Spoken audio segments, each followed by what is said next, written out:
সব সময় আল্লাহর কাছে এই দোয়াটা যেন আমরা করি, আল্লাহ কিয়ামতের দিন তুমি আমার হিসাব নিও না,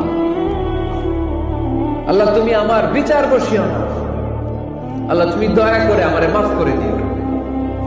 আল্লাহ যার বিচার করবেন ও জাহান্নামে যাবে, আর যার বিচার করবেন না সে জান্নাতে যাবে।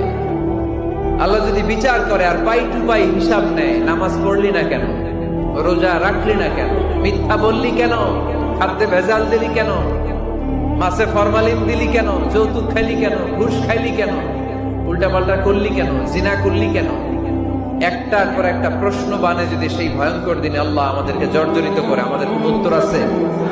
সেদিন আমাদের বাঁচার কোন উপায় আছে? তাই আমরা সবাই আল্লাহর কাছে দোয়া করবো, আল্লাহ কোনো বিচার টিচার মানি না, কোনো বিচার করতে পারবো না, দয়া করবা। কথা কয় না?